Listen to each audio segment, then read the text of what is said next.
नमस्कार दोस्तों, कैसे हैं आप लोग। 29 सितंबर 2023 के एडिटोरियल और करंट अफेयर्स एनालिसिस में आपका स्वागत है। साइंस एंड टेक के 2 इंपॉर्टेंट आर्टिकल्स हैं, एडिटोरियल के 3 से 4 इंपॉर्टेंट आर्टिकल्स हैं और करंट अफेयर्स के लगभग 7 से 8 इंपॉर्टेंट आर्टिकल्स हैं। तो काफी सारे आर्टिकल्स हैं दोस्तों। आज फ्राइडे है, छुट्टी का दिन है, बट फिर भी आर्टिकल्स ठीक ठाक हैं। अच्छी खासी न्यूज़ आज आपको मिलेंगी।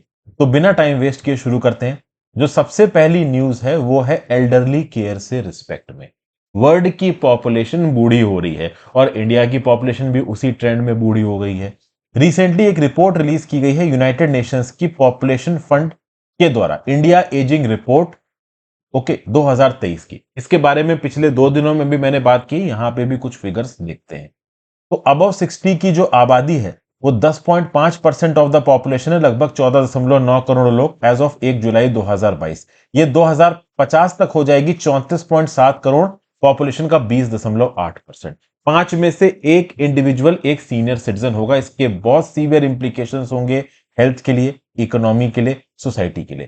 केरला और वेस्ट बंगाल की अगर हम लोग बात करें तो यहां पे भी जो पॉपुलेशन है वो एल्डरली की बढ़ रही है, ठीक है ना भाई। और ओवरऑल कई एल्डरलीज क्या है कि उनके जो कपल है, जो स्पाउसेस है, उनकी मृत्यु हो चुकी है, तो वो अलोन रह रहे हैं अपने बच्चों के साथ, ठीक है ना। कुछ लोगों के बच्चे माइग्रेट कर चुके हैं एजुकेशनल अपॉर्चुनिटीज के लिए, तो उनको सपोर्ट करने के लिए फिजिकली, मेंटली, इकोनॉमिकली कोई भी नहीं है। अब लाइफ एक्सपेक्टेंसी बढ़ रही है, डिजीज से लड़ने के तरीके बढ़ रहे हैं, फर्टिलिटी रेट घट रहे हैं, तो उसके चलते एल्डरली पॉपुलेशन आगे आने वाले समय में और बढ़ेगी और इसके साथ साथ कुछ प्रॉब्लम्स भी बढ़ेंगी। अब इंडिया के अंदर अगर 60 ईयर्स पे आप लाइफ एक्सपेक्टेंसी की बात करो तो ओवरऑल वो होती है लगभग 18.3 साल ऑन एन एवरेज। लेकिन ये पर्टिकुलर फियर 60 साल पे वुमेन के लिए है 19 साल, मतलब 60 साल की एक औरत के 19 साल और जीने के चांस है और वहीं पे 60 साल के एक आदमी के 17.5 साल और जीने के चांस है। तो 60 ईयर्स पे लाइफ एक्सपेक्टेंसी जो है एक एल्डरली मैन और वुमेन की, उसके बीच में 1.5 साल का फर्क नजर आता है। तो अब इससे होगा क्या, इससे ट्रेंड निकलेगा और ये ट्रेंड सेंट्रल इंडिया में क्लियर कट दिखाई भी दे रहा है कि number of elderly women number of elderly main से ज्यादा होने वाली है। अब उससे होगा ये दोस्तों कि भाई ओवरऑल जो लेबर फोर्स पार्टिसिपेशन रेट है वुमेन का वो कम है, 24% है। तो वुमेन ने नौकरी नहीं की तो ना उनके पास इकोनॉमिक सिक्योरिटी है ना सोशल सिक्योरिटी है। तो ओल्ड एज के समय पे पैसों के लिए या तो वो अपने पति पे या फिर अपने बच्चों के ऊपर डिपेंडेंट है और इसमें भी बहुत सारे इंटर स्टेट वेरिएशंस देखने को मिलते हैं। और ओवरऑल अगर आप देखो तो धीरे धीरे करके ऐसा प्रिडिक्ट किया जा रहा है कि 60 साल से बूढ़े एज ब्रैकेट में जो लेडीज का नंबर है वो बढ़ेगा। अब क्योंकि लेडीज का नंबर यहां पे बढ़ेगा तो ऑब्वियस सी बात है जो फाइनेंशियल वल्नरेबिलिटी है, इकोनॉमिक वल्नरेबिलिटी है इन बूढ़ी औरतों की, वो भी यहां पे बढ़ेगी। फिर ये बोला जा रहा है कि साउदर्न स्टेट्स में जो एल्डरली पॉपुलेशन है वो आगे आने वाले समय में बढ़ेगी। नेशनल एवरेज से 2021 में ये ज्यादा है, आगे और ज्यादा होगा, ठीक है। बिहार और उत्तर प्रदेश में हाई फर्टिलिटी रेट्स हैं अभी भी, तो इनकी यंग आबादी बढ़ेगी। लेकिन 2036 तक इन राज्यों में भी, बिहार और उत्तर प्रदेश जैसे राज्यों में भी सिग्निफिकेंट अमाउंट ऑफ एल्डरलीज आपको देखने को मिलेंगे। More than 2/5 of the elderly, मतलब more than 40% of the elderly अभी भी पुअरेस्ट वेल्थ क्वांटाइल में बिलोंग करते हैं। पंजाब के अंदर 5% है, छत्तीसगढ़ के अंदर 47% लोग ओवरऑल आप कह लो पुअरेस्ट क्वांटाइल, मतलब जितने भी एल्डरलीज हैं 5% एल्डरलीज पंजाब में पुअरेस्ट क्वांटाइल के, छत्तीसगढ़ में 47% जितने भी एल्डरलीज हैं वो पुअरेस्ट लॉट में। 18.7% एल्डरलीज ऑल ओवर इंडिया के पास किसी भी प्रकार की इनकम नहीं है। तो चूंकि इनकम नहीं है तो ऑब्वियस सी बात है फाइनेंशियल वल्नरेबल वाले लॉट में आते हैं। इनके चैलेंजेस को मीट करने के लिए हमें फिजिकल मेंटल हेल्थ के लिए प्रोविजंस बनाने पड़ेंगे, बेसिक नीड्स इनकी फूड और शेल्टर की पूरी करनी पड़ेगी, इनकम सिक्योरिटी इनके लिए अवेलेबल करवानी पड़ेगी, सोशल केयर, एक होल ऑफ सोसाइटी अप्रोच चाहिए। तो ये जो जेरियाट्रिक केयर है ये यूनिक हेल्थ केयर नीड के साथ जुड़ी हुई है। तो हमें कुछ ऐसी स्कीम्स बनानी पड़ेंगी केंद्र की सरकार के लेवल पे भी और राज्य की सरकार के लेवल पे भी, जो भी एल्डरली को केटर करे। The national policy on older person जो कि 1999 में बनाई गई थी, और maintenance and welfare of parents and senior citizen act 2007 में, ये भी एल्डरली केयर की बात करता है। लेकिन हमें ये इंश्योर करना है कि सीनियर सिटीजन डिग्निटी के साथ रहें। पब्लिक और प्राइवेट पॉलिसीज एक हाईली सपोर्टिव और केयरिंग एनवायरनमेंट दे इन एल्डरलीज को, ये हमें इंश्योर करना जरूरी है, ठीक है।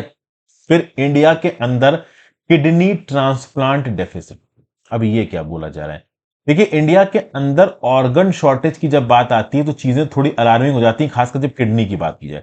2022 में 2 लाख पेशेंट्स को किडनी ट्रांसप्लांट की जरूरत थी, लेकिन केवल 7,500 ट्रांसप्लांट्स हुए। केवल 3.4% केसेस में ही किडनी अवेलेबल हो पाई। डायबिटीज है, माल नूरिशमेंट है, ओवर क्राउडिंग है, पुअर सैनिटेशन है, जिसके चलते क्रॉनिक किडनी डिजीज इंडिया के अंदर बहुत तेजी से बढ़ रहे हैं। ये हमारी आबादी के 17% को अफेक्ट कर रहे हैं। Chronic kidney disease and stage renal disease को कॉज करती है। इसका बेस्ट ट्रीटमेंट है किडनी ट्रांसप्लांट। ठीक है ना भाई। अब ये जो ट्रांसप्लांट है, it is often better than alternatives on almost all dimensions that matter. Quality of life की बात कर लो, पेशेंट कन्वीनियंस की बात कर लो, लाइफ एक्सपेक्टेंसी की बात कर लो, कॉस्ट इफेक्टिवनेस की बात कर लो, कहीं ना कहीं ये ट्रांसप्लांट बहुत जरूरी हो जाते हैं। इंडिया के कॉन्ट्रास्ट में अगर आप यूएस और बाकी डेवलप्ड कंट्रीज को देखो तो ये ओवरऑल 20% ट्रांसप्लांट्स करते हैं। ठीक है ना। इंडिया के अंदर उतने नंबर ऑफ ट्रांसप्लांट्स नहीं है। बेसिकली अगर आप यहां पे देखो दोस्तों, इस पर्टिकुलर आर्टिकल का लॉजिक यही है कि ऑर्गन डोनेशन से रिलेटेड जो लॉज हैं और जो रेगुलेशंस है वो इंडिया के अंदर काफी स्ट्रीमलाइंड नहीं है। ठीक है ना भाई। इंडिया के अंदर अगर आप देखो तो बहुत ज्यादा स्ट्रिंजेंट रेगुलेशंस एग्जिस्ट करते हैं when it comes to organ donation. वहीं पे अगर आप वेस्टर्न कंट्रीज में चले जाओ तो वहां पे ऑर्गन डोनेशन के जो प्रोटोकॉल्स हैं वो बहुत ज्यादा स्ट्रीमलाइंड है, येट रिगरस है। तो इंडिया के अंदर अगर आपको ओवरऑल किडनी चाहिए ऑर्गन ट्रांसप्लांट के लिए तो आपको एक डिजीज्ड पर्सन से किडनी लेनी पड़ेगी। अब इंडिया के अंदर ये पर्टिकुलर फैक्ट बहुत कंस्ट्रेंड होता है क्योंकि बहुत सारे लोगों ने ऑर्गन डोनेशन प्लेज नहीं किया है। प्लस किस पर्टिकुलर कंडीशन में आपकी मौत हुई इस बेसिस पे डिपेंड करता है कि आप किडनी डोनेट कर पाओगे कि नहीं कर पाओगे। क्या इंफ्रास्ट्रक्चर अवेलेबल है किडनी डोनेशन के बाद लेके उसको प्रॉपर तरीके से स्टोर करने का। अब सोचो इंडिया में इतने लोग रोड एक्सीडेंट से मरते हैं, रोड एक्सीडेंट में मरने के बाद कोई यंग इंसान मर रहा है, आप उसकी मरते में उसकी फैमिली जाके बोलोगे कि भाई इसकी किडनी डोनेट करा दो, आपको मारने लगेंगे वो लोग। उनके अंदर इतना परेशानी इतना दुख होता है। तो उस लेवल का इंफ्रास्ट्रक्चर उस लेवल की अवेयरनेस आज की डेट में एग्जिस्ट नहीं कर पाती इंडिया के अंदर। प्लस ओवरऑल अगर हम इन किडनीज को लेके प्रॉपर तरीके से स्टोर कर दें, एक सप्लाई चेन इनकी बना ले, और येट वो सप्लाई चेन हाईली रेगुलेटेड होनी चाहिए, सरकारी कंट्रोल के अंदर होनी चाहिए। तो यहां पे डोनर और रेसिपिएंट कंपैटिबल होने चाहिए, ब्लड टाइप के फॉर्म में, टिश्यू के फॉर्म में। ठीक है ना। अब क्या होता है कि जो रिलेटिव्स होते हैं, जो फ्रेंड ऑफ डोनर्स होते हैं, वो ऑफन इनकम्पैटिबल होते हैं। अगर आप रेगुलेशंस देखो किडनी एक्सचेंज का, तो बेसिकली इंडिया के अंदर ज्यादातर जो किडनी एक्सचेंज के रेगुलेशन है वो ये बोलते हैं कि हाँ भाई फैमिली यूनिट्स की तरफ से अगर आपको किडनी डोनेशन मिल जाए तो बढ़िया है। मतलब किडनी स्वैप का और किडनी चेन का कंसेप्ट इंडिया में उस लेवल पे एग्जिस्ट नहीं करता। जैसे फॉर एग्जांपल इंडिया में 2 लेडीज हैं, सुनीता जोया, उनको किडनी की जरूरत है अपने हस्बैंड के लिए। अब सुनीता की किडनी अपने हस्बैंड के साथ कंपैटिबल नहीं है, जोया की अपने हस्बैंड के साथ कंपैटिबल नहीं है। लेकिन सुनीता की किडनी जोया के हस्बैंड के साथ कंपैटिबल है और जोया की किडनी सुनीता के हस्बैंड के साथ कंपैटिबल है।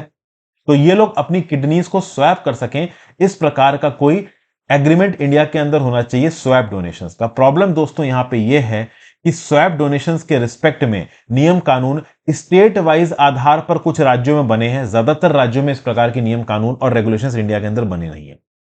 इंडिया के अंदर ज्यादातर केसेस में जो स्वैप डोनेशन है या फिर चेन डोनेशन है ये एग्जिस्ट नहीं करती, इसमें बहुत सारे लीगल रोड ब्लॉक्स हैं। तो अगर ओवरऑल 2 इंडिविजुअल्स आपस में किडनी को इंटरचेंज करना चाहें तो इसके लिए प्रॉपर तरीके से रेगुलेशन इंडिया के अंदर एग्जिस्ट नहीं करते। कुछ हद तक केरला, पंजाब, हरियाणा में एग्जिस्ट करते हैं because of high court judgments, but proper तरीके से केंद्र की सरकार ने कोई नियम कानून बनाया नहीं और ज्यादातर राज्य की सरकारों ने भी ऐसा कोई नियम कानून बना नहीं रखा है। तो किडनी स्वैपिंग ये जो कंसेप्ट है जो कि वेस्टर्न कंट्रीज में काफी पॉपुलर है, ये इंडिया के अंदर एग्जिस्टेंट नहीं है। ठीक है ना भाई। ओवरऑल जो स्वैप ट्रांसप्लांट्स है वो लीगली अलाउड है इंडिया के अंदर ड्यू परमिशन के साथ, लेकिन केवल नियर रिलेटिव्स को अलाउ है। मतलब आपके खानदान का ही कोई इंडिविजुअल है, आपका फैमिली मेंबर है, वो आपको किडनी डोनेट कर रहा है और आपके फैमिली का कोई मेंबर उसको किडनी डोनेट कर रहा है, आपस में आप फैमिली रिलेशन में हो, तो ओवरऑल आप स्वैप रेगुलेशन कर सकते हो, मतलब स्वैप कर सकते हो किडनी को। बट अननोन पर्सन यहां पे किडनी को स्वैप करना चाहे तो उसके लिए प्रॉपर चेन बनानी पड़ेगी, उसके लिए इंडिया में कोई भी रेगुलेशन एग्जिस्ट नहीं करती। समझे, ये सब बातें आप बताइए। प्लस नेशनल, रीजनल और स्टेट लेवल पे डायरेक्ट ट्रांसप्लांट के लिए हो सकता है कि अगर आप देखो तो कुछ लिस्टें बनी हो, बट कोई भी नेशनल लेवल पे, पूरे देश के लेवल पे कोऑर्डिनेटिंग अथॉरिटी नहीं है ऑर्गन स्वैप्स के लिए। मतलब ओवरऑल त्रिवेंद्रम के अंदर बैठा हुआ इंसान अगर राजस्थान के किसी पर्टिकुलर इंडिविजुअल से किडनी स्वैप करना चाहे तो आपस में ओवरऑल इंफॉर्मेशन एक्सचेंज का कोई भी मीडियम इंडिया के अंदर है नहीं। ओकेजनल स्वैप्स होते हैं बट इंडिया में कोई भी किडनी चेन नहीं है। किडनी चेन समझ रहे हो ना, मतलब इंडिया में अगर कोई out of altruism kidney donate करना चाहे तो डोनेट नहीं कर सकते। जैसे फॉर एग्जांपल, अब मैंने एक बार एक सीरियल देखा था दोस्तों, मतलब क्राइम पेट्रोल आता था, क्राइम पेट्रोल में दिखाया गया था, एक एपिसोड था कि एक इंडिविजुअल था, मुस्लिम इंडिविजुअल था, उसको किडनी की जरूरत थी, ठीक है ना, और एक क्रिश्चियन फादर ने, मतलब जो ईसाई पादरी थे, उन्होंने उसको अपनी किडनी दान दी अल्ट्रुइस्टिक मोड में। अल्ट्रुइज्म के बेसिस पे आप केवल इंडिया के केरला स्टेट के अंदर किडनी दान कर सकते हो और किसी भी स्टेट के रेगुलेशंस इस बात को अलाउ नहीं करते हैं। तो इस प्रकार के किडनी चेन्स इंडिया के अंदर बनने चाहिए, proper kidney storage banks India के अंदर बनने चाहिए, जहां पे अल्ट्रुइस्टिक बेसिस पे अगर कोई अपनी किडनी या दूसरा ऑर्गन दान दे रहा है तो वो दोनों की सुविधा होनी चाहिए, क्योंकि इंसान एक किडनी पर जिंदा रह सकता है। इंडिया में तो सबसे पहले क्वेश्चन यही उठा दिया जाएगा कि भाई तुम अल्ट्रुइस्टिक बेसिस पे किडनी दे कैसे रहो। इंटरचेंज समझ में आता है, कोई फैमिली मेंबर अपने पास के इंसान को प्यार में किडनी दे रहा तो समझ में आता है, बट ऑब्वियस सी बात है जब बात आ जाती है नॉन नोन पर्सन की, तब वहां पे अल्ट्रुइज्म का कोई कंसेप्ट ही रेगुलेशंस के फॉर्म में इंडिया के अंदर एग्जिस्ट नहीं करता है। ठीक है, तो ये बातें यहां पे बताई जा रही हैं। आगे चलते हैं। अगर इस प्रकार की चेन्स इंडिया के अंदर बना दी जाए अल्ट्रुइस्टिक डोनेशन वाली, ठीक है ना, और इनको स्वैप्स के साथ इंक्लूड किया जाए, मतलब इंप्लीमेंट किया जाए इंडिया के अंदर, तो लोअर हॉस्पिटल रिसोर्सेज रहेंगे, पार्टिसिपेंट्स के लिए अनसर्टेनिटी कम रहेगी, और जो किडनीज के ब्लैक मार्केट मार्केट में सर्कुलेट हो रहे हैं वो नहीं रहेंगे।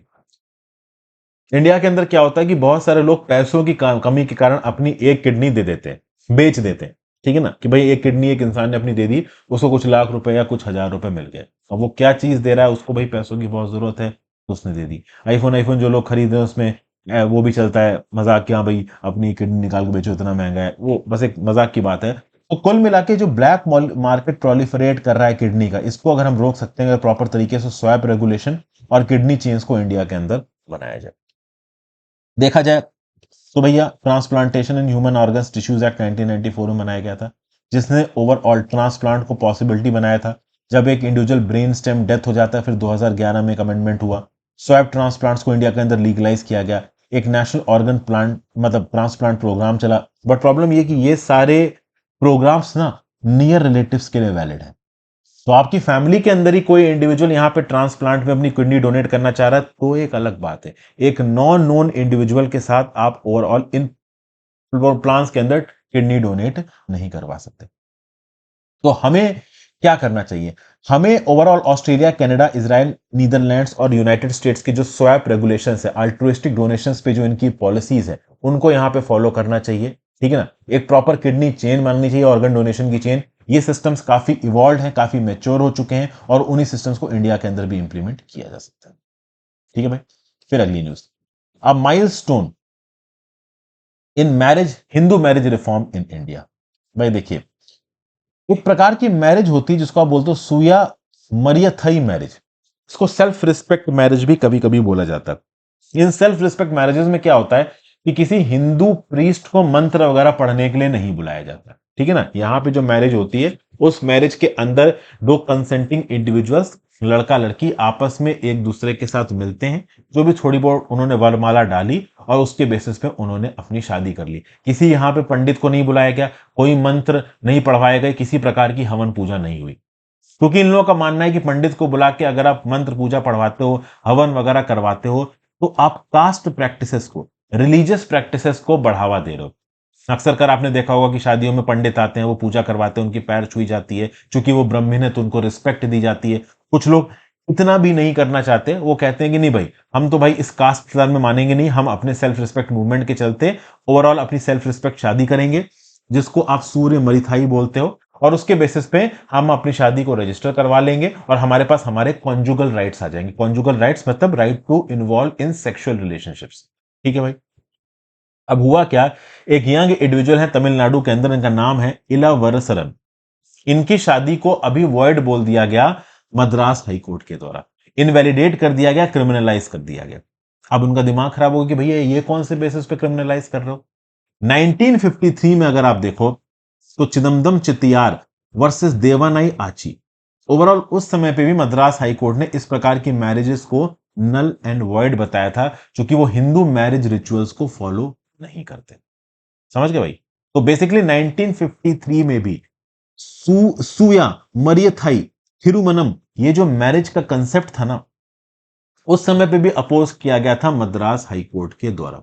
उस समय पे भी ये बोला गया था कि ये जो नो रिचुअल मैरिजेस हैं, हम इनको मान्यता नहीं देंगे। ठीक है ना? 28 अगस्त 1953 को मद्रास हाई कोर्ट के जजेस ने मानुस्मृति को कोट करते हुए बोला कि भाई एक पर्टिकुलर मैरिज का सोलेमनाइजेशन होना प्रीस्ट के द्वारा जरूरी है। सोलेमनाइजेशन मतलब प्रॉपर तरीके से आपने हिंदू रिचुअल्स को करके, जो भी हवन पूजा होती है, जो भी मंत्र वगैरह बोलने करके अपनी मैरिज को प्रॉपर तरीके से लीगलाइज किया। अब ये रिलीजियस लीगलाइजेशन हुआ, यहां पे कोई डॉक्यूमेंटेशन नहीं है। इसको सप्तपदी भी बोला गया, और ये बहुत ज्यादा जरूरी है एक लॉफुल हिंदू मैरिज के लिए। और ये डिक्लेयर किया गया कि जो सेल्फ रिस्पेक्ट मैरिजेस है ना प्रोफेस्ड हिंदूज के बीच में, ये इनवैलिड है। मतलब अगर आप एक प्रोफेस्ड हिंदू हो, हिंदू आपका रिलीजन लिखा जा रहा है, और उसके बाद अगर आप सेल्फ रिस्पेक्ट मैरिज करते हो, तो सेल्फ रिस्पेक्ट मैरिज मान्य नहीं होगी। आपके मैरिज से पैदा हुआ जो बच्चे हैं वो मान्य नहीं होंगे हिंदू लॉ के अंदर। तो बच्चों तक को भी इलेजिटिमेट बोला जाएगा। समझ गए बात को? फिर एक और केस आया 1958 में, राजा थई, जो कि एक सेल्फ रिस्पेक्ट मैरिज की थी उन्होंने चेलिया के साथ। ठीक है ना? इन्होंने भी कोर्ट इंस्टीट्यूशन, कोर्ट इंटरनेशनल माना, इन्होंने भी सेल्फ रिस्पेक्ट मैरिज की थी और कोर्ट से बोला कि हमें हमारे कॉन्जुगल राइट्स दिए जाएं। कॉन्जुगल राइट्स मतलब right to engage in sexual relationship, चूंकि हमने लीगली शादी की है। तो कोर्ट ने यहां पे क्या बोला कि नहीं भाई, हम आपको कॉन्जुगल राइट्स नहीं दे सकते, क्योंकि आपकी मैरिज हिंदू मैरिज एक्ट 1955 के हिसाब से वैलिड नहीं है। और उस समय पे भी इस पर्टिकुलर 1958 के जजमेंट में जो तिरुचि का डिस्ट्रिक्ट कोर्ट था, उसने बोला कि जो सेल्फ रिस्पेक्ट मूवमेंट के अंदर जो शादियां हो रही हैं वो इलीगल हैं, वो गलत हैं। अगर आपको हिंदू मैरिज एक्ट के अंदर शादी करनी है तो प्रॉपर तरीके से अपनी शादियों को आपको लीगलाइज करवाना पड़ेगा। तो ये बोला गया कि भाई ये जो नॉन ब्रह्म, मतलब इस सेल्फ रिस्पेक्ट मूवमेंट की शादियों को नॉन ब्राह्मणिक मैरिज बोला गया। क्यों? रीजन बीइंग कि यहां पे कोई हिंदू प्रीस्ट आके शादी को सोलेमनाइज नहीं करवा रहा है। तो वो लोग जो कि अपने सेल्फ रिस्पेक्ट के चलते किसी भी हिंदू रिचुअल को फॉलो किए बिना सिर्फ अपनी मर्जी से शादी करके उसको सिंपल तरीके से डॉक्यूमेंट करा के आगे बढ़ना चाहें, उनको आगे नहीं बढ़ने दिया जा रहा था। सेल्फ रिस्पेक्ट मूवमेंट की शादियों को रिजेक्ट किया जा रहा था, प्रॉपर सोलेमनाइजेशन ऑफ मैरिज को यहां पे मैंडेटरी किया जा रहा था। ठीक है? अब बेसिस क्या है यहां पे सेल्फ रिस्पेक्ट मूवमेंट का? देखिए, one of the important claims of self respect movement is was all forms of customary and traditional Hindu marriage, mainly the Brahmanical ones, uphold caste supremacy in patriarchal rights of man.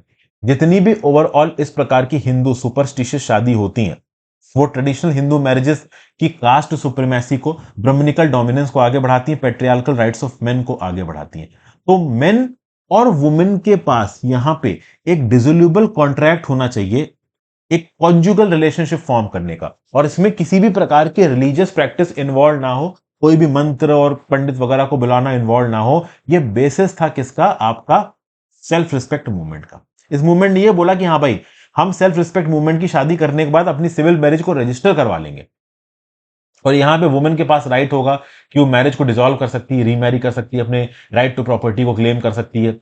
लेकिन कहीं ना कहीं जो हमारी courts हैं, चाहे वो district court हो, चाहे वो हाई कोर्ट हो मद्रास की, उसने सेल्फ रिस्पेक्ट मैरिज की वैलिडिटी को रिजेक्ट कर दिया और राजनीति से बोला कि हम तुमको तुम्हारे कॉन्जुगल राइट्स नहीं देंगे।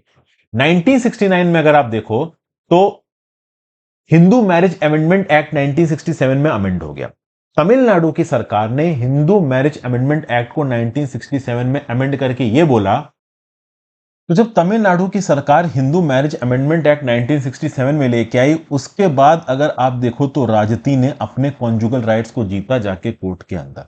तो बेसिकली यहां पे जो राज्य की सरकार है वो भी इस बात को फेवर कर रही है कि जो सेल्फ रिस्पेक्ट मैरिजेस हैं उनको अलाउ करना चाहिए, लेकिन कोर्ट्स बार बार सेल्फ रिस्पेक्ट मैरिज को अलाउ नहीं कर रही थी, हिंदू रिचुअल्स की इंपॉर्टेंस को बता रही थी। तो इसको बेसिकली द्रविडियन मूवमेंट के साथ भी कंपेयर कर दिया गया। ऑल इंडिया लेवल पे एक हिंदू कोड बिल जब ड्राफ्ट हुआ था 1944 में, उस समय पे जो हिंदू लॉ कमिटी थी इसको लीड कर रहे थे BN राव साहब। ठीक है ना? हिंदू कोड बिल को ड्राफ्ट करते समय हर ओवरऑल प्रोविंस से या फिर कह लो जगह से इनपुट्स मांगे जा रहे थे। तो उस समय पे ओवरऑल हिंदू लॉ में कुछ चेंजेस करने को सेल्फ रिस्पेक्ट मूवमेंट वालों ने भी बोला, और बोला कि इससे वुमेन के जो लीगल राइट्स हैं वो ज्यादा अच्छे रहेंगे हिंदुइज्म धर्म के अंदर। लेकिन उस समय पे जो राव कमिटी रिपोर्ट निकल के आई 1947 के अंदर हिंदू कोड को लेके, उन्होंने सेल्फ रिस्पेक्ट मूवमेंट वालों के जो इनपुट्स थे उनको माना नहीं यहां पर। ठीक है, ओवरऑल हिंदू जो शब्द था ना, it was not comprehensive enough to include all those who did not profess the religion and that non religious marriages need to be recognised under the new Hindu code. भाई बात यह है कि बहुत सारे ऐसे तबके थे जो कि कन्वेंशनल हिंदुइज्म के कोड्स को फॉलो नहीं करते थे। उनको अकोमोडेट करने के लिए सेल्फ रिस्पेक्ट मूवमेंट वालों ने शादी के अप्रूवल को लेके कुछ प्रैक्टिसेस को हिंदू कोड बिल में जोड़ने की कोशिश की, लेकिन बीएन राव कमेटी रिपोर्ट 1947 ने इन पर्टिकुलर इंस्टेंसेस को इंक्लूड नहीं किया। इस कमेटी रिपोर्ट ने वीर सेवा, ब्रह्मो समाज, आर्य समाज और प्रार्थना समाज के कंडक्ट के अंदर या फिर कह लो इंस्टीट्यूशन के अंदर जो मैरिजेस हुई थी केवल उनको वरीयता दी, बाकियों को वरीयता नहीं दी। समझ गए? Clause 7 of Hindu marriage act 1955 importance देता है हिंदू राइट्स और सेरेमनीज को, और बहुत सारे लोग हिंदू राइट्स और सेरेमनीज को उस लेवल पे नहीं मानते।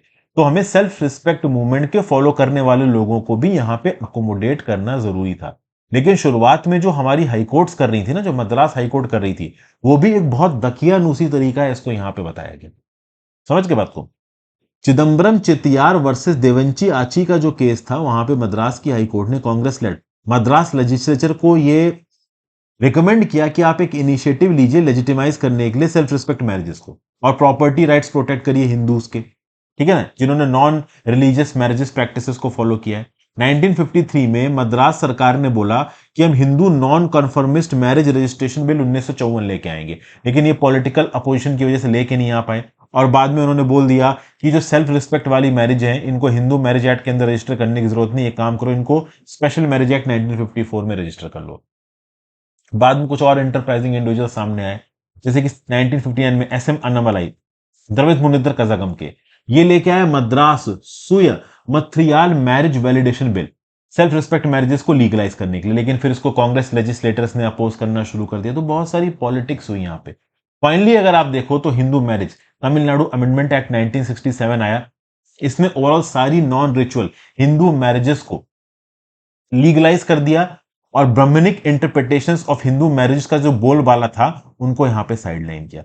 अब रिसेंटली यहां पे सुप्रीम कोर्ट ने भी ओवरऑल सेल्फ रिस्पेक्ट मैरिजेस को एक प्रकार का सपोर्ट दिया है।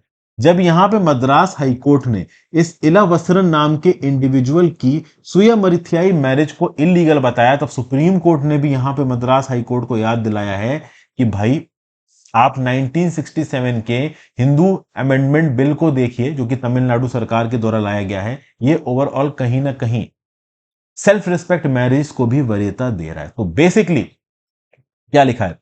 Last month Supreme Court of India remind Madras High Court on the validity of Suya Mariyathai marriage in Tamil Nadu as they were performed without any religious practice and without any public ceremony, but through a declaration of marriage in the presence of relatives, friends, and persons. However, one must remember that the cumulative effect of legal reforms for women in Tamil Nadu had a far-reaching impact in the various adjudications of the Madras High Court, which held far more radical perspectives on gender rights in marriage than any other court in India, as in a verdict related to the registration of a transgender. देखिए क्या हुआ है कि ये जो 1967 के अंदर तमिलनाडु में हिंदू मैरिज बिल के अंदर जो भी चेंजेस आए हैं ना, ये Hindu marriage Tamil Nadu amendment act 1967 की बात हो रही, इन चेंजेस के चलते सेल्फ रिस्पेक्ट मैरिजेस को इंडिया के अंदर तमिलनाडु के अंदर वरीयता दी गई है।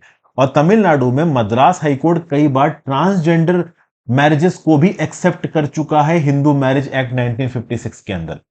तो यहां पे इलावसरन की जो शादी रिजेक्ट की जा रही है मद्रास हाईकोर्ट के द्वारा, ये गलत है, ये खुद सुप्रीम कोर्ट बोल रहा है। अपने आप में ये ओवरऑल सेल्फ रिस्पेक्ट मूवमेंट की शादी को यहां पे लीगल रिकॉग्निशन दे दिया गया। ठीक है ना। फिर आ जाते हैं अगली न्यूज पे, architect of Indian green revolution departs. इसके साथ साथ दोस्तों मैं आपको अपने मेंटरशिप कोर्स के बारे में कुछ बताना चाहूंगा। मेंटरशिप कोर्स में डेली के बेसिस पे वीडियोस अपलोड होती हैं। कल के डेट में आपके लिए 3 वीडियोस अपलोड हुई, आज की डेट में भी कम से कम 2 से 3 वीडियोस अपलोड होंगी। Already hundreds of videos course के अंदर अपलोड हो चुकी हैं, और ये कोर्स अभी 1 साल से ज्यादा और चलेगा। कम से कम 14-15 महीने इस कोर्स में वीडियोस और अपलोड होंगी, तो हजारों की तादाद में आपको वीडियोस और मटेरियल इन पर्टिकुलर कोर्स में मिलेगा। इसके साथ साथ ethics through examples and formulas का एक अलग कोर्स लॉन्च है, वर्ड हिस्ट्री का एक अलग कोर्स लॉन्च है। वर्ड हिस्ट्री का कोर्स अभी के लिए जो खरीद रहा है उसको 1 साल की वैलिडिटी मिलेगी, कंप्लीट होने के बाद जो खरीदेगा उसको केवल 6 महीने की वैलिडिटी मिलेगी।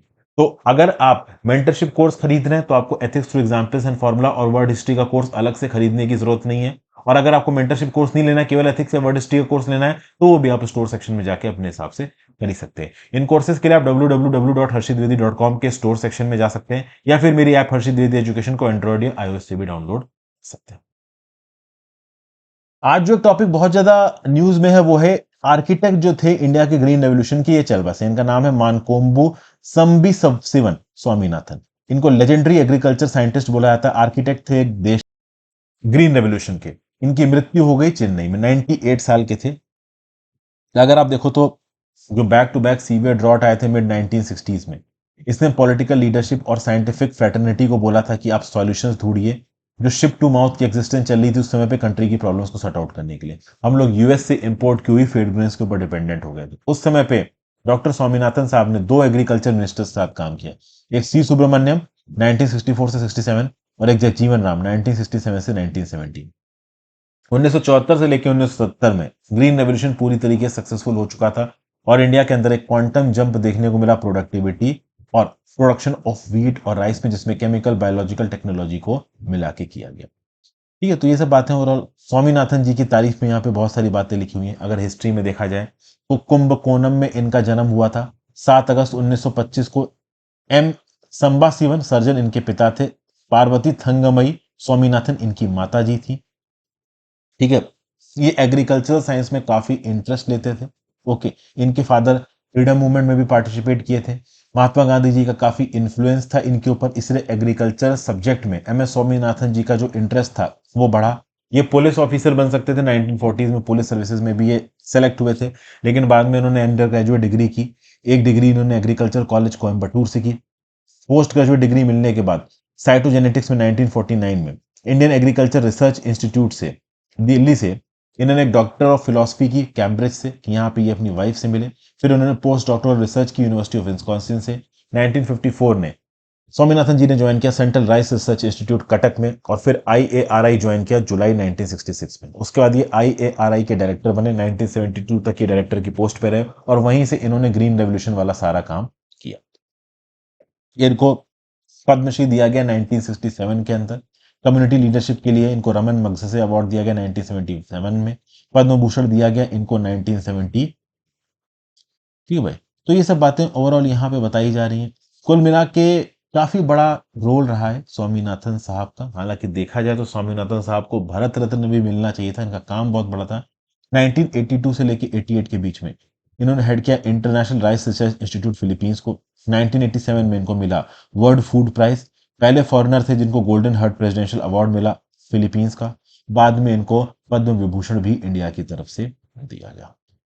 ये राज्यसभा के नॉमिनेटेड मेंबर भी रह चुके हैं ये 2007 से लेकर 2013 के बीच में। पहला वर्ल्ड एग्रीकल्चर प्राइज जिसको Indian council of food and agriculture ने बनाया था, ये भी इनको दिया गया 2018 में।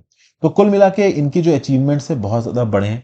ओवरऑल जब Indian council of agriculture research को लीड कर रहे थे तब उस समय पे इनके ऊपर कुछ इल्जाम भी लगे गए। ये बोला कि भाई एक सीनियर एग्रोनॉमिस्ट थे आईएआरआई के जो कि सुसाइड करके मर गए क्योंकि इनको प्रोफेसर के तौर पे सेलेक्ट नहीं किया गया था।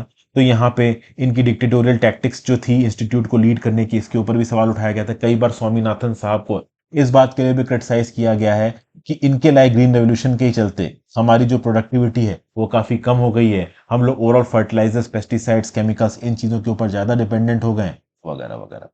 फिर और भी तारीफ लिखी है स्वामीनाथन साहब की, सारी साइंटिफिक कम्युनिटी ने इनको स्वामीनाथन साहब की तारीफ की।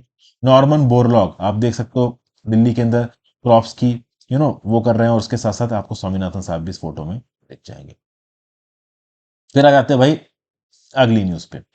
अगली न्यूज है MNREGA social audit unit in a state of paralysis in many state. ये क्या बोला जा रहा है भाई? देखिए, मनरेगा के अगेंस्ट अक्सर कर एक बहुत बड़ा क्रिटिसिज्म होता है कि मनरेगा के अंदर जो पैसों का अलॉटमेंट हो रहा है ना, उसमें भारी करप्शन हो रहा है। और इस करप्शन को रोकने के लिए सोशल ऑडिट यूनिट बनाई गई है अलग अलग राज्यों में, जो कि डिटेक्ट करेंगे कि मनरेगा के इंप्लीमेंटेशन में किसी प्रकार का करप्शन या माल प्रैक्टिस ना हो। अब जो भी स्टैटिस्टिक्स अवेलेबल है यूनियन रूरल डेवलपमेंट मिनिस्ट्री के साथ इस ऑनगोइंग फाइनेंशियल ईयर के, उसमें यह बताया गया है कि 14% जो अमाउंट फ्लैग किया गया ऑडिटर्स का, उसी को यहां पे रिकवर किया गया। मतलब जितनी भी घपलेबाजी हो रही मनरेगा के अंदर, जब उस घपलेबाजी को ये ऑडिट की टीम नोटिफाई करती है तो उससे रिकवरी भी बहुत कम है। ऑनगोइंग फाइनेंशियल ईयर में 27.5 करोड़ की घपलेबाजी रिपोर्ट की गई। बाद में यह नंबर 9.5 करोड़ बताया गया, जिसमें से रिकवरी केवल 1.31 करोड़ की है, बाकी सब कहीं ना कहीं करप्शन में जा चुका है। फाइनेंशियल ईयर 2022-23 में ऑडिट ने 86.2 करोड़ की घपलेबाजी रिपोर्ट की थी, जिसमें से 18 करोड़ रुपए आपका रिकवर हुआ है, केवल 20.8%। 2021-22 में 171 करोड़ की घपलेबाजी रिपोर्ट हुई थी सोशल ऑडिट के द्वारा, जिसमें से केवल 26 करोड़ रुपए रिकवर किया गया, 15% ऑफ द टोटल। अब सबसे खास बात यहां पे दोस्तों ये है कि ये सोशल ऑडिट्स को बनाया इसलिए गया है क्योंकि ये करप्शन और माल प्रैक्टिस को मनरेगा के अंदर पॉइंट आउट कर सके। सेक्शन 17 जो मनरेगा एक्ट का है वो ये बोलता है कि जो ग्राम सभा होगी वो मॉनिटर करेगी एग्जीक्यूशन ऑफ वर्क्स को हर स्टेट में, और हर स्टेट में सोशल ऑडिट यूनिट बनाई गई है। प्रॉब्लम यहां पे दोस्तों ये है कि इन सोशल ऑडिट की यूनिट को चलाने का पैसा केंद्र की सरकार की तरफ से रिलीज होता है, और कई बार ये जो सोशल ऑडिट यूनिट्स होती है ना, इनके जो स्टाफ वगैरह हैं उनको किसी प्रकार की ट्रेनिंग नहीं दी जाती है। इनफैक्ट कई बार तो इनमें स्टाफ होता भी नहीं। इस सोशल ऑडिट यूनिट की रिस्पॉन्सिबिलिटी है कि वो माल प्रैक्टिस और करप्शन के केसेस को नोटिफाई करेगा। बहुत सारी जगहों पे एक डिसमल रिकवरी रेट दिखता है। बहुत सारी जगहों पे दोस्तों ये भी देखने को मिला है कि इन मनरेगा की बहुत से राज्यों में जो सोशल ऑडिट यूनिट है ना, वहां पे कोई स्टाफ है ही नहीं, वो काम ही नहीं कर रहे हैं। कर्नाटका और बिहार के जो सोशल ऑडिट यूनिट है मनरेगा की, इनको पैसा ही नहीं मिला है। पैसा मिलेगा केंद्र की सरकार की तरफ से।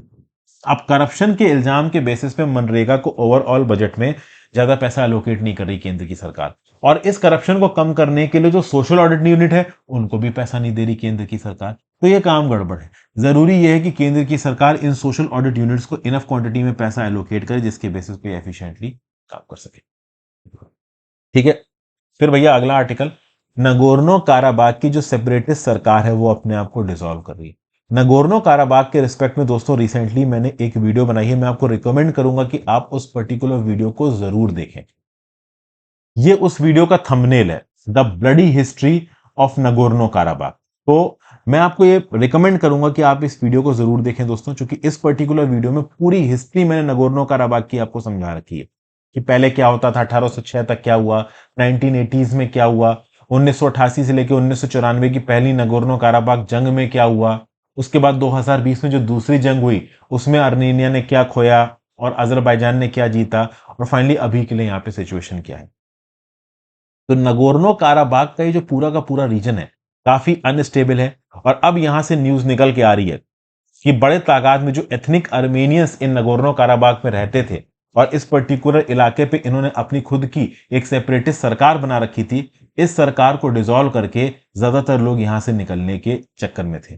2020 में क्या हुआ कि नगोर्नो काराबाग को घेरने वाली लगभग 60 टेरिटरीज जो कि पहले अर्मेनिया के कंट्रोल में थी, अर्मेनिया मतलब अर्मेनियन बैग्ड, नगोर्नो काराबाग के सेपरेटिस्ट के कंट्रोल में थी, वो अजरबैजान ने वापस ले ली, प्लस 1/3 नगोर्नो काराबाग के ऊपर कब्जा कर लिया। इसकी कैपिटल दे दी अर्मेनियंस को रहने के लिए। उस समय पर रशिया ने पीस को ब्रोकर किया था, और लोचिन कॉरिडोर में रशिया ने अपने पीस कीपर्स बिठा दिए थे कि हाँ भाई मेनलैंड अर्मेनिया के साथ इसकी कनेक्टिविटी बनी रहेगी। अब रिसेंटली अजरबैजान ने एक लाइटनिंग स्ट्राइक के थ्रू नगोर्नो काराबाग के ऊपर अटैक कर दिया। नगोर्नो काराबाग में 1,20,000 लोग रहते थे। कहा जाता है कि 70,000 लोग ऑलरेडी भाग के मेनलैंड अर्मेनिया में जा चुके हैं, और बाकी 50,000 लोग जाने के तैयारी में है। नगोर्नो काराबाग के अंदर जो सेपरेटिस्ट सरकार है उसने बोला कि हम अपनी सरकार को डिसॉल्व कर रहे हैं और नगोर्नो काराबाग छोड़ के जा रहे हैं। तो बेसिकली नगोर्नो काराबाग के अंदर अजरबैजान को एक बहुत मेजर विक्ट्री मिली है, और अर्मेनिया यहां पे और कमजोर हो गया है, क्योंकि नगोर्नो काराबाग एक बहुत बड़ा इनक्लेव था, टेरिटरी था अजरबैजान के इलाके के अंदर, जिन्होंने अर्मेनियन बैक्ड सरकार बना रखी थी। अब ऑब्वियसली बात है वो सरकार एग्जिस्ट करती नहीं, और पूरा का पूरा नगोर्नो काराबाग अजरबैजान के कंट्रोल के अंदर चला गया है। और ऑब्वियसली बात है इस 1,20,000 में से 70,000 लोग ऑलरेडी जा चुके हैं अर्मेनिया के अंदर। अगर बाकी 50,000 भी चले जाएंगे, नगोर्नो काराबाग रीजन में कोई एथनिक अर्मेनियन बचा ही नहीं, तो ऑब्वियसली बात है फिर अर्मेनियम का झंडा उठा के वहां पे कौन ऑटोनॉमी की डिमांड करेगा, वो इलाका पूरी तरीके से अजरबैजान के कंट्रोल में चला जाएगा। ठीक है, फिर यहां पे निपाह वायरस आउटब्रेक से रिलेटेड एक आर्टिकल है, क्या होती है मोनोक्लोनल एंटीबॉडी। अब यहां पे मोनोक्लोनल एंटीबॉडीज का क्या लॉजिक है, किस प्रकार से मोनोक्लोनल एंटीबॉडीज जो कि लेबोरेटरी मेड प्रोटीन्स हैं, ये एंटीबॉडीज के बिहेवियर को मिमिक करती हैं और इम्यून रिस्पॉन्स को ट्रिगर करती हैं। देखिए, इंडिया ने ऑस्ट्रेलिया से मदद मांगी कि आप हमको मोनोक्लोनल एंटीबॉडीज दे दीजिए, कम से कम 20 डोजेस निपाह वायरस से लड़ने के लिए। और जल्दी हो सकता है ये डोजेस इंडिया के अंदर आ जाए। जो करंट निपाह आउटब्रेक है वो केरला का चौथा निपाह आउटब्रेक है 2018 से लेके अब तक। इंडिया के पास अब तक 10 एंटीबॉडी की डोजेस हैं मोनोक्लोनल एंटीबॉडीज की निपाह वायरस के लिए, 20 और ऑस्ट्रेलिया से आ सकती हैं। अभी तक ओवरऑल जो भी आउटब्रेक केरला में है, जिसको जिसको भी निपाह वायरस हुआ है, उसको मोनोक्लोनल एंटीबॉडीज नहीं दी गई है, क्योंकि monoclonal antibodies early stage of infection में दी जाती हैं। तो यह बात क्लियर है कि ये मोनोक्लोनल एंटीबॉडीज इंडिया स्टॉक कर रहा है कि अब अगर पता चलता है कि भाई किसी को हुआ है निपाह वायरस, तो शुरुआती स्टेज में आप उसको मोनोक्लोनल एंटीबॉडीज एडमिनिस्टर कर सको। जब इन्फेक्शन सीवियर स्टेज में पहुंच गया, ये मोनोक्लोनल एंटीबॉडीज काम आएंगे। ये क्या है? ये लेबोरेटरी मेड प्रोटीन्स है जो कि एंटीबॉडीज के बिहेवियर को मिमिक करती हैं और इम्यून सिस्टम, देखिए, डिजीजेस और फॉरेन सब्सटेंसेस के अगेंस्ट जब इम्यून सिस्टम ट्रिगर करता है ना, तो वो एंटीबॉडीज प्रोड्यूस करता है। तो ये एंटीबॉडीज आर्टिफिशियली इंजेक्ट की जा रही है ह्यूमन बॉडी के अंदर थ्रू मोनोक्लोनल एंटीबॉडीज। एंटीबॉडी क्या होती है? अपने आप को एक एंटीजन के साथ अटैच कर लेती है, ठीक है ना। एंटीजन एक फॉरेन सब्सटेंस होता है, वही फॉरेन सब्सटेंस जो कि डिजीज कॉज करता है एक ह्यूमन बीइंग के अंदर, ठीक है ना भाई। तो बेसिकली यहां पे इम्यून सिस्टम की मदद के साथ, एंटीजन के साथ अपने आप को ये मैन्युक्लोनल एंटीबॉडी जोड़ के ओवरऑल उस पर्टिकुलर डिजीज के इंस्टेंस को खत्म कर देगी। नील्स के जन जॉर्जिस J.F. कोहलर और सेजर मिल्स्टन को मेडिसिन का नोबेल प्राइज दिया गया था 1984 में, जब उन्होंने principle of production of monoclonal antibodies नाम के अपने वर्क को पब्लिश किया था, ठीक है। जो रिसर्च पब्लिश हुई है Lancet journal of infectious disease में, उसमें बात की जा रही है M102.4 मोनोक्लोनल एंटीबॉडी की। ये वही मोनोक्लोनल एंटीबॉडी है जो कि हम निपाह वायरस से लड़ने के लिए मंगा रहे हैं ऑस्ट्रेलिया से। ये एक potent fully human monoclonal antibody है। ये न्यूट्रलाइज कर सकती है हैंड्रा और निपाह वायरस को लिविंग ऑर्गेनिज्म के अंदर भी और बाहर भी। ये एंटीबॉडी फेज 1 क्लिनिकल ट्रायल को पास कर चुकी, मतलब छोटे नंबर ऑफ लोगों पे इसको ट्राई किया जा चुका और ट्रायल रिजल्ट्स काफी पॉजिटिव रहे। इन ट्रायल रिजल्ट्स के समय पे किसी की भी मौत नहीं हुई। अभी के लिए इन ड्रग्स को कंपैशनेट बेसिस पे यूज किया जाता है। जब इंसान मरने ही वाला हो, कोई और अल्टरनेटिव अवेलेबल ना हो, तो उसको ये मोनोक्लोनल एंटीबॉडी M102.4 एडमिनिस्टर की जा सकती है। समझ के बात को? तो बेसिकली मोनोक्लोनल एंटीबॉडीज कैसे काम करती हैं? स्पेसिफिकली इंजीनियर्ड होती हैं। इनको जनरेट ही किया गया एक स्पेसिफिक प्रकार की डिजीज से लड़ने के लिए। ये अपने आप को अटैच कर लेती हैं स्पेसिफिक डिजीज कॉजिंग एंटीजन के साथ। ये एंटीजन मोस्ट प्रॉब्ली एक प्रोटीन होता है।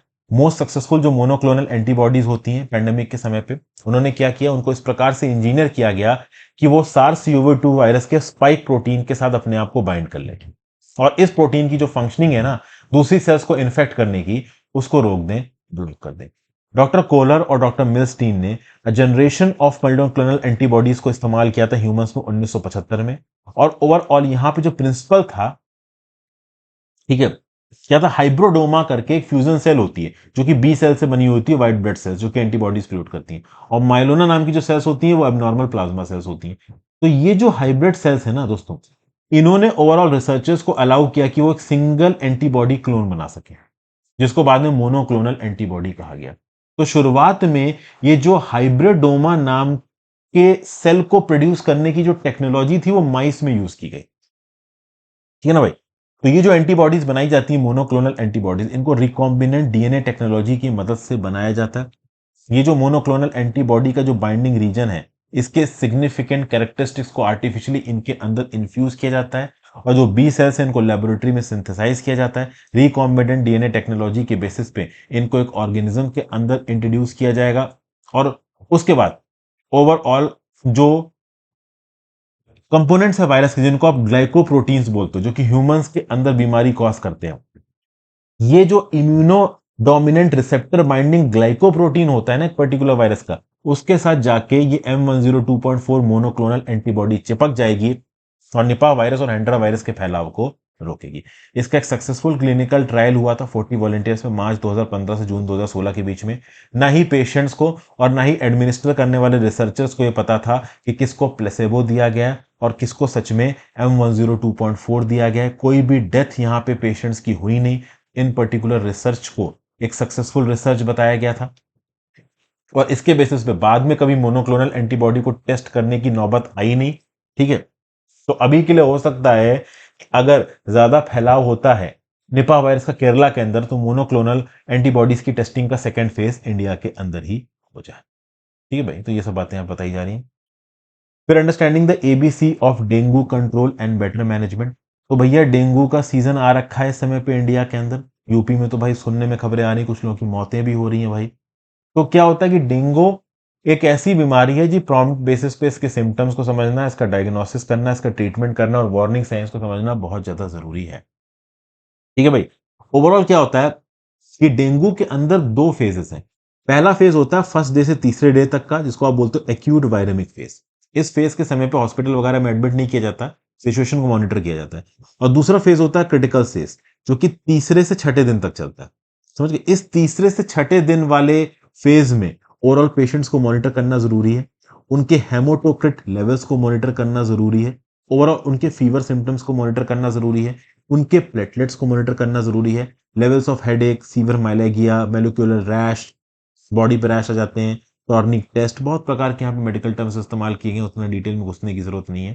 तो यही बताया जा रहा है ओवरऑल कि जो एडिस ओजोप्टी मॉक्सिको होता है वो 5 AM से 7 AM या शाम को 5 PM से 7 PM के बीच में काटता है। तो बेहतर है कि आप फुल स्लीव्स के कपड़े पहने, मॉस्किटो रेपेलेंट्स का इस्तेमाल करें। डेंगू की कंडीशन में किसी भी प्रकार की एंटीबायोटिक्स या स्टेरॉइड्स को अभी के लिए ना ले, क्योंकि ये कहीं ना कहीं आपके बॉडी की इफेक्टिविटी को कमजोर कर सकता है। समझ के बात को? उसके साथ साथ ओवरऑल अगर आपका वाइट ब्लड सेल काउंट गिर रहा है, आपके प्लेटलेट्स वगैरह गिर रहे हैं, तो प्रॉपर तरीके से हेल्थ केयर की आपको यहाँ पे जरूरत है। अगर ओवरऑल आपकी जो डेंगू टेस्टिंग के अंदर रिपोर्ट पॉजिटिव निकल के आई है, तो प्रॉपर मॉनिटरिंग के अंदर लोगों को रखना जरूरी है। डेंगू क्या है ना, अपने आप 6 दिन तक आपको परेशान करेगा, 7वें दिन के बाद उसके जाने का सीजन शुरू हो जाएगा। उस समय तक अगर आपको प्रॉपर केयर मिल जाती है तो बहुत सारे केसेस में डेंगू क्यूरेबल होता है, वो ज्यादा परेशान नहीं करता है इंडिविजुअल को। लेकिन सही समय पर अगर आपको प्रॉपर केयर नहीं दी गई तो वो जान भी ले जाता है, खासकर उन लोगों की जिनका इम्यून सिस्टम थोड़ा कॉम्प्रोमाइज्ड है। आगे जाते हैं inside the digital world of cookies. यहाँ पे ऑनलाइन कुकीज की बात हो रही है दोस्तों। अक्सर अगर आपने गूगल ब्राउजर में या कोई भी ब्राउजर आप इस्तेमाल कर रहे हो, उसमें एक ऑप्शन आता है डिलीट कुकीज। कुकीज बेसिकली है क्या? कुकीज एक बहुत इंपॉर्टेंट रोल प्ले करता है आपके ऑनलाइन एक्सपीरियंस में दोस्तों। और कुकीज बहुत प्रकार की होती है। समझे? कुकी बेसिकली वो है जो आपकी लॉगिन इंफॉर्मेशन को याद रखती है। कई बार क्या होता है कि जीमेल में आपको लॉगिन करना है, किसी भी वेबसाइट में आपको लॉगिन करना है, तो कुकीज ऑटोमेटिकली आपकी लॉगिन इंफॉर्मेशन को सेव करके रखती है। वेबसाइट जैसे कि अमेजन कुकीज स्टोर करती हैं। वो कुकीज कस्टमर की प्रीवियस इंटरेक्शन को याद करती हैं और उसके बेसिस पे वही प्रोडक्ट, जब वापस एक बार आपने अमेजन यूज किया, आपने कुछ प्रोडक्ट सर्च किए, जब अगली बार आप अमेजन पे जाओगे तो आपके रिकमेंडेड लिस्ट में वही प्रोडक्ट नजर आएंगे। वो कुकीज के दम पे होते हैं। तो टेलर्ड प्रोडक्ट रिकमेंडेशन अमेजोन आपको इन कुकीज के दम पे दिखाता है, एक पर्सनलाइज्ड बुटीक एक्सपीरियंस देता है, जो कि कई बार हमारे लिए यूजफुल होता है। क्योंकि हमारे काम की जो चीज है वो अगर हमको सामने सामने नजर आएगी तो it is definitely going to be helpful. यही कंसेप्ट भाई आपके ऑनलाइन शॉपिंग कार्ट्स में हर जगह होता है, चाहे आप स्नैपडील पे खरीद रहे हो, फ्लिपकार्ट पे खरीद रहे हो, कहीं पे भी खरीद रहे हो। फेसबुक और गूगल जैसे जो प्लेटफॉर्म्स है, उनकी कुकीज भी आपके ऑनलाइन बिहेवियर को ट्रैक करती हैं और आपके प्रेफरेंसेस के हिसाब से आपको ऐड दिखाती हैं। तो नो डाउट ये जो कुकीज है ना, ऑनलाइन कुकीज, ये आपके ऑनलाइन डिजिटल एक्सपीरियंस को और अच्छा करती हैं, इनरिच करती हैं। कहीं ना कहीं ये कुकीज आपके डिजिटल एक्सपीरियंस को अच्छा करती हैं, बट पोटेंशियली आपके डाटा का मिसयूज भी कर सकती हैं। सेशंस कुकीज होती है। सेशंस कुकीज क्या है? टेम्पररी कुकीज है। ये कुकीज केवल उतने समय तक एक्टिव रहेंगी जितने समय तक आप ब्राउजर खोल के उस पर्टिकुलर साइट पे ब्राउजिंग करो। एक बार आपने ब्राउजर बंद कर दिया, वो सेशन खत्म हो गया, सेशन कुकीज भी खत्म हो गई। एक ओवरऑल कुकीज होती है जिनको आप परसिस्टेंट कुकीज बोलते हो। बेसिकली डिजिटल इक्विवेलेंट होती हैं आपके बुकमार्क्स का। परसिस्टेंट कुकीज कहीं ना कहीं आपकी लॉगिन इंफॉर्मेशन, लैंग्वेज इंफॉर्मेशन और एड्स वगैरह का ध्यान रखती हैं। तो जैसे कि अभी आपने मेक माई ट्रिप पे, मान लो मैंने मुंबई से कोलकाता की फ्लाइट सर्च मारी, तो वो परसिस्टेंट कुकी मेरे कंप्यूटर बनी रहेगी, मोबाइल बनी रहेगी। अगली बार जब भी मैं जाऊंगा किसी और वेबसाइट पे, तो हो सकता है मेक माई ट्रिप का मुझे ऐड दिखने लगे कि हाँ भाई कलकत्ता की फ्लाइट इतनी सस्ती हो रखी है, इतने रुपए की हो रही। तो ये परसिस्टेंट कुकीज। फिर उस प्रकार से कुछ सिक्योर कुकीज होती हैं जो कि ओवरऑल इनक्रिप्टेड कनेक्शंस के ऊपर आपके पासवर्ड्स वगैरह को याद रखती है। तीन थर्ड पार्टी कुकीज होती हैं। ओके, तो बहुत अलग अलग प्रकार की कुकीज का इस्तेमाल होता है। कुकीज मल्टीट्यूड ऑफ पर्पसेस के लिए ऑनलाइन वर्ड में इस्तेमाल होती हैं, डिजिटल आईडी कार्ड की तरह काम करती हैं, यूजर ऑथेंटिकेशन में मदद करती है। जैसा होता है कि किसी पर्टिकुलर क्लब में आप शाम को जाओ, तो ओवरऑल अगर आप रोज ही उस क्लब में जा रहे हो तो बाहर जो बॉडीगार्ड खड़ा है वो बॉडीगार्ड आपको देखते ही बोल देगा कि हाँ भाई जाओ, ये तो रेगुलर है यहाँ का। तो कुछ इसी प्रकार की कुकी है। वो कुकी ओवरऑल एक पर्टिकुलर प्लेटफॉर्म के अंदर जो आपकी एंट्री है उसको फैसिलिटेट सा कर देती है कि हाँ भाई ये डिजिटल यूजर तो रोज का है, ये आता ही है, इसकी एंट्री को वो करो। ठीक है ना। तो वेबसाइट ओनर्स को फैसिलिटेट कर दिया जाता है, ठीक है ना। इन वैल्यूएबल एनालिटिक्स यहाँ पे यूजर इंटरेक्शंस के रिस्पेक्ट में कलेक्ट होते हैं, जिसके बेसिस पे कस्टमाइज्ड कंटेंट और एनहेंसमेंट यहाँ पे सर्व की जाते हैं। फिर कुकीज एक बहुत इंपॉर्टेंट रोल टारगेटेड एडवर्टीजमेंट में भी प्ले करते हैं, एड्स वगैरह डिस्प्ले करने के लिए प्लेस करते हैं। तो बेसिकली जो दुनिया होती है ना कुकीज की, ये अपने आप में ही बहुत ज्यादा इंटरेस्टिंग है। लेकिन कुकीज के साथ कुछ प्राइवेसी कंसर्न्स उठते हैं। आपके ऑनलाइन बिहेवियर को ट्रैक किया जा सकता है, वो हार्मलेस जरूर लगती हैं, लेकिन आपकी डिजिटल प्राइवेसी को इनक्रोच कर सकती हैं। सिक्योरिटी रिस्क इसके साथ कहीं ना कहीं जुड़े हुए हैं। साइबर क्रिमिनल्स के लिए दरवाजा खुल जाता है आपकी पर्सनल इंफॉर्मेशन को पिल्फर करने का। कंसेंट अब उतना है नहीं। जो जनरल डाटा प्रोटेक्शन रेगुलेशन है, जो कैलिफोर्निया कंज्यूमर प्राइवेसी एक्ट और इनफैक्ट इंडिया का जो digital personal data protection act 2023 है, वो कहीं ना कहीं ऑनलाइन जो प्लेटफॉर्म्स है इनके ऊपर अब ये एक कंडीशन डालता है कि भाई अगर आप कुकीज को लेके आ रहे हो तो कुकीज के इस्तेमाल में डाटा यूजेज को लेके आप पहले अपने यूजर के साथ कंसेंट लो, तब आप उसको कुकीज सर्व कर सकते हो, नहीं तो नहीं कर सकते हो। अब तक इस प्रकार के कंसेंट का कोई लॉजिक यहाँ पे था नहीं। और इंडिया के अंदर तो डाटा प्रोटेक्शन बिल अभी प्रॉपर तरीके से कानून भी नहीं बना हुआ है। तो मैग्नीट्यूड ऑफ कुकीज बहुत सारी हम यूज करते हैं, और एक लिमिट से ज्यादा कुकीज अगर हमारे सिस्टम में आ जाती हैं तो हमारे सिस्टम को स्लो डाउन कर सकती हैं, हमारे कंप्यूटर को स्लो डाउन कर सकती हैं, हमारे ऑनलाइन एक्सपीरियंस को थोड़ा लगाड़ और थोड़ा स्लो भी कर सकती हैं। तो बहुत सारे पॉजिटिव्स और निगेटिव्स होते हैं कुकीज के, जिनके बारे में यहाँ पे बात की। फिर हम बात करते हैं फाइव आइज अलायंस नेटवर्क की। Recently Canadian prime minister Justin Trudeau ने ये जो इंडिया के ऊपर इल्जाम लगाया कि इंडिया इन्वॉल्व था हरदीप सिंह निजार की मृत्यु में, इसके लिए जो इनपुट आया है वो फाइव आइज अलायंस की तरफ से आया है। तो सबका ध्यान गया कि ये फाइव आइज अलायंस है क्या। ये एक मल्टीलैटरल इंटेलिजेंस शेयरिंग नेटवर्क है, जिसमें ऑस्ट्रेलिया, कनाडा, न्यूजीलैंड, यूके और यूएस इन्वॉल्व है। सर्विलेंस बेसिस पे काम करता है, सिग्नल इंटेलिजेंस को यहाँ पे मैनेज किया जाता है, और ओवरऑल जो भी इसके डॉक्यूमेंट्स है वो क्लासिफाइड है, उनके ऊपर मार्किंग होती है secret, AUS, CAN, New Zealand, UK, US eyes only, इसलिए इसको फाइव आइज दिया गया। सेकेंड वर्ल्ड वॉर के समय पे यूके और यूनाइटेड स्टेट्स के बीच में ओवरऑल एक एग्रीमेंट के थ्रू ये नेटवर्क बना था। ब्रिटिश की तरफ से इसको ट्रीटी को बोला गया था British US communications intelligence agreement, BRUSA. इसको यूकुसा भी बोला गया, ठीक है ना। एक तरफ था यूएस की state army navy communication intelligence board, ठीक है ना, और दूसरी तरफ थी ब्रिटेन की signet, London signal intelligence board. दोनों ने मिलकर कम्युनिकेशन इंटेलिजेंस बनाया था नाजी एक्टिविटीज को लेके। तो कम्युनिकेशन करना डॉक्यूमेंट्स के through, traffic analysis, crypto analysis, translation का डिक्रिप्शन, इंफॉर्मेशन को एक्विजिशन करना, ठीक है ना।